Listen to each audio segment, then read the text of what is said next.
Hello, hello. Hello. How are you? One after the another one. So this one is for Build with RPA. So there's a campaign that is going on with ServiceNow, and we are the probably the last ones who are creating some content in regards to that. But yeah, so the idea is actually myself and Ashutosh discuss a lot of scenarios where ServiceNow could be used. The reason for that is it's first to improve our architectural knowledge and all of those things, but the hidden aim is to find a use case where we can build some app and win someday a hackathon or something. So that is the hidden agenda. But yeah, let's start with the introduction. So I'll go first. My name is Dhruv, a ServiceNow architect, ServiceNow Dev MVP for 3 years.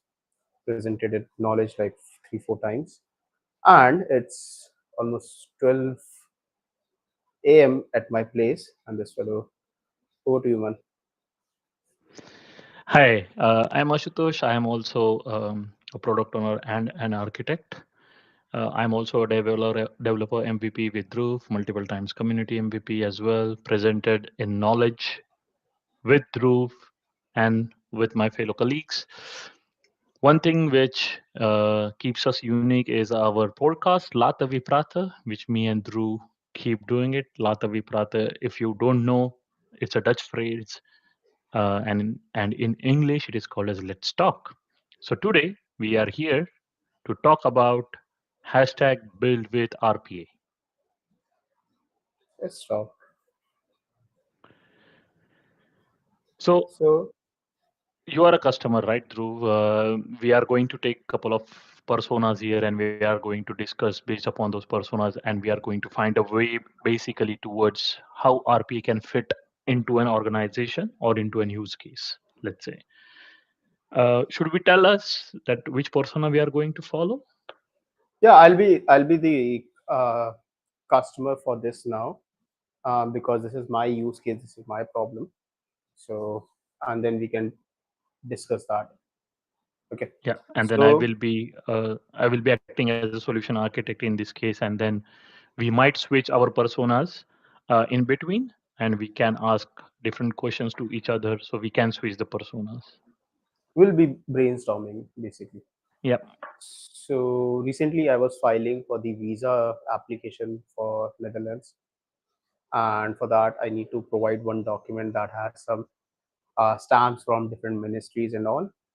So it's very hectic, but there are service providers for that, and I went to their uh, place or their workshop where they take those things. So their process is something like they have a staff of 10 people, out of which 5 people are 5 or 6 people are specifically to get some info, to they, I have to, as a end customer, I have to provide my details through an email. So those 6 people goes through that email, put that in an Excel file, and put that in some other tool as well. For Excel file, when I asked them why you put that in Excel file, they said that it's for logging purpose, which makes sense. And in the tool, they said that it's a queue kind of a thing which assigns tasks to some of their other employees. So actually, 6 people are just getting the data, not even getting the data, doing the manual task, mundane task, and 3 4 people are just working, who are the actual bread earners for the company, the money making people. So when I Okay. saw that, like it looks like a opportunity to some cost saving, like six salary of 6 people is like almost 60% of the staff. Things can be automated. I'm not saying firing them, but things can be automated. But yeah, that's your use case. Like, So basically, you want to have a digital process which is more user friendly, which is more employee friendly as well, and which gives you visibility of the process also. Because if it's on email, you don't know what is going on where your process is at the moment. Is that true? Yeah, I mean, email is like their standard step. They ask you to put the information in a standard template kind of a thing. So basically, email also is kind of a log entry for them. It's not like they need to manually process or there's some changes around that. The idea behind is if I think of scaling my business, like the person who owns that business wants to scale that his or her business, then they need to scale this six people graph as well. And the Yeah. four people are actually doing that thing, that is fine. That needs to be increased. But this six people thing, every time I increase, try to increase, open a new at new location or new geography, then I have to hire same amount of people, and it just impacts the profits and all. Uh, and that is where ServiceNow comes into picture, right? We are helping you to implement a digital product, let's say, or a digital application. We also have custom application capabilities where we can develop a workflow-driven process, which can also trigger some external connections, which can also trigger an RPA bot to do some extra things. So we will see how we can help you, because ServiceNow also has catalog items. Right now, you are filling a template and you are sending them into an email, which is, yeah, I know it's Boring. for log, but it's still email. But then I would suggest that why we don't use a catalog item, a great form, which triggers a workflow, and then it has a task assigned to multiple people. But there is a challenge. If you also want to make an entry into an Excel sheet for some administrative purpose internally, and if you also want to trigger some external tool or go into the tool which does not support an API, I heard like it's a, let's say, a legacy tool which does not have any APIs, right? So we can't trigger. It looks like a legacy tool because it's something they told me. They hired some developers, they built it in the .NET itself, and it's running on the that particular machine itself. So I Very highly doubt like it won't be have any API support or like a something like that. mainframe solutions, let's say. Yeah, kind of. Because so there comes a solution from ServiceNow as well. So let's say in the first phase, the solution will be to implement catalog item, have a workflow driven process attached to that particular item where you can have a visibility into it. But when it comes to filling a form on a legacy tool which does not support APIs, we as ServiceNow has come up with a great functionality called as robotic process automation. So what exactly is robotic process automation? It is nothing but, let's say, a bot which goes and acts like a human and does things for you, right? Some of the capabilities of RPA is like filling out a form, logging into an application, checking out how much time it takes to log in into an application. So just as at a high level, if you want to check a performance of your tool, or of any application, and if you want to do a logging or monitoring of that particular tool, ServiceNow has provided RPA for that. Also for reporting purposes, also for generating PDFs, converting the forms from Word to PDF, and blah blah blah, you can use RPA. Now, couple of questions to you. If the tool, the legacy tool which you have, what is the end goal of the tool? Is it also having, let's say, the .NET developed tool, is it only for this vendor or it is also for the government part? Because I heard like you want stamps. So is that tool also sending some kind of emails or triggering something again to an external world? It is, and the problem here is we can't replace that tool with any other thing.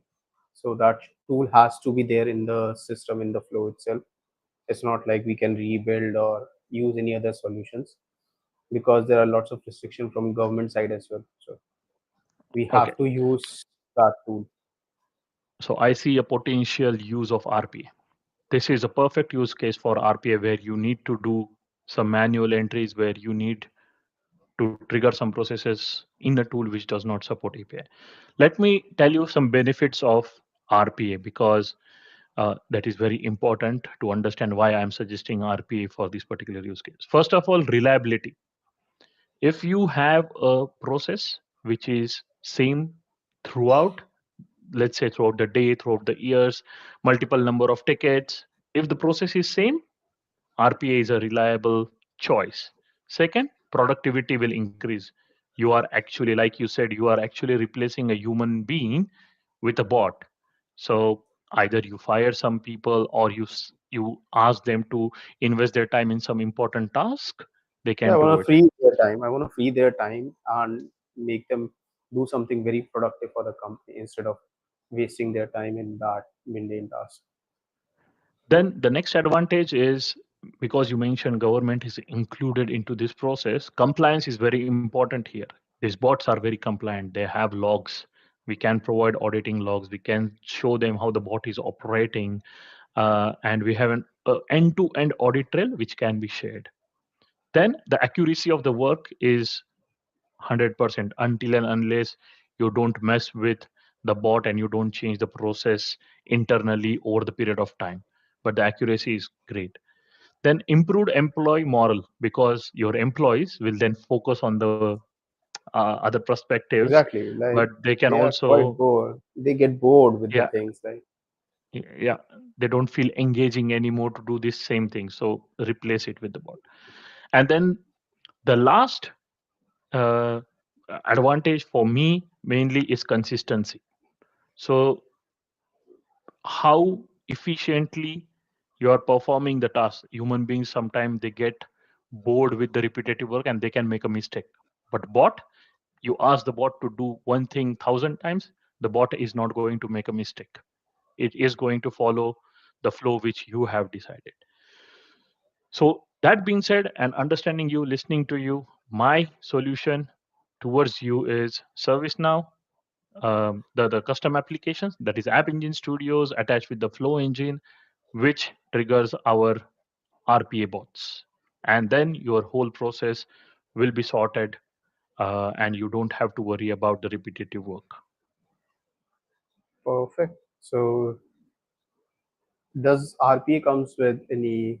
I mean, designer thing like tomorrow if my process changes and I need to modify anything. Indeed. So there are two different advantages of RPA, or let's say features and capabilities of RPA. First is you can record the steps. So you can actually record the activities which you are performing on the legacy tool.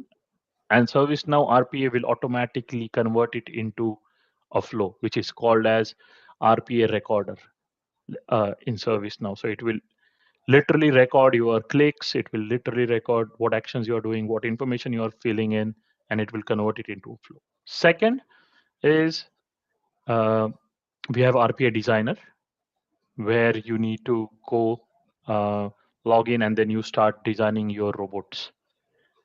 We can trigger it from the flow. We can trigger it scheduled basis. So you can also have schedules on your board that on this schedule, the bot should get triggered and it should do these particular activities which you define. Now, if you want to implement an RPA, what you need is, of course, a certain level of licenses in ServiceNow. That is, of course, the case. And then there is a plan to implement RPA. So first you plan it, you should have your design cases, you enable your organization and your employees with RPA. Then ServiceNow comes into picture, we implement it, and then you uh, do some KPIs on this RPA, that how much time it is saving. So more of a reporting and return on investment kind of thing. And then I would say once this is done, I think keep improving more and more and replacing your activities with RPA where you can't do some integrations with APIs. And if I want to learn it about by myself, like I'm a technical guy and I want to explore RPA before reaching out to sales people or anyone. So is there anything that can be helpful for me? Yes, definitely. So we have now learning platform where we actually have some labs developed for you. So anyone can go create an account and start leveraging or learning RPAs. Second, we are currently going through a build with RPA challenge. So many people in ServiceNow ecosystem are at the moment investing their time into RPA, learning it, and sharing their successes on our community. So community is the second one where you can go and learn. Third is Now Create, where people are sharing. some kind of journey to implement RPA. So as an architect, you can also learn how to start, where to start, what you need, what are the prerequisites, and how to calculate your return on investment. But and of course, our ServiceNow Dev program, where many videos are created and posted on regular basis for RPA. And last but not least, I can help, and one of my friend Dhruv can help, who is also a solution architect, but right now acting as a customer, Very and bad we can actually. help you on it. But yeah, Yes. the point is to understand like the RPA is for tools or the application that doesn't have API access. But if you have API thing, then there is a lot of other platform capabilities that one should use. So it's like ServiceNow is a combination or is a collection of lots of things. So you need to pick the right tool for the right job. Yeah. And last thing, this video was and is for our Build with RPA challenge. We wanted to conquer it in a positive way. So we shared our corporate idea in this particular thing. For our listeners, 13th October in 2 days is the last day for this particular challenge. So please gear up, share your success, and don't forget to use the hashtag Build with RPA. That being said, thank you so much. Good night, good morning, good evening, wherever you are, and see you in the next live stream.